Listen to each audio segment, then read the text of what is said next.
Қайырлы кеш, құрметті достар, құрметті Шымкент қаласының тұрғындары. Бүгін құрылтай 2026 дебатында отырмыз.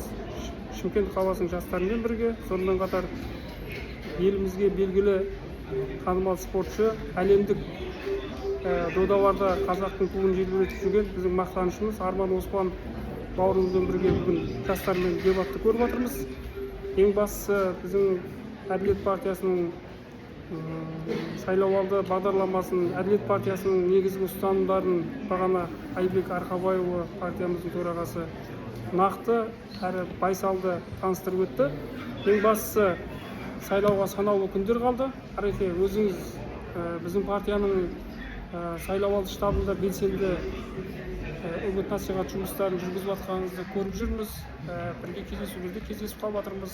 Жалпы сізге мынау шынайы жүректен өзіміздің алғысымды айтамын. Жалпы біздің Әділет партиясына деген өзіңіздің бір жылы лебізіңізді мына достарымызды, қала тұрғындарына деген өзіңіздің бір ой пікіріңізді айтып өтсеңіз. Ал рахмет, құрметті бауырлар. Бүгінгі кеш керемет өтуде. Өйткені бүгінгі дебат әрбір 7 партияның арасында дебат өтіп жатыр.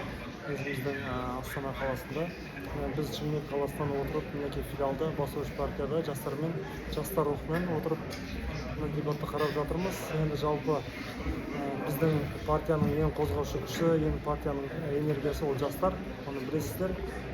Өзін таныстырғанда біз спортшы ретінде спорт саласында жүрген екен, спорттың артындағы елдің намысын қорғап жүрген спортшылар өте көп. Ол партияны қолдайды.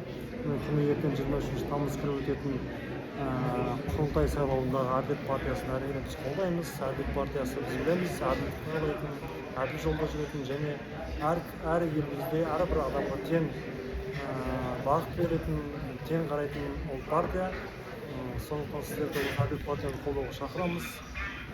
Мінекей бүгінгі іс-шараның санаған кезде біз 528 іс-шараны бүгін өткіздік, халықпен жолығып жатырмыз.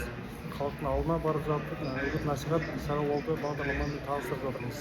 Міне әрбір штаб мүшесі қатысып, Әділет партиясы үшін әрқашан дайын екенін көрсетіп жатыр. Бірігіп 23 тамыз күні сіздерді қолдауға шақырамыз.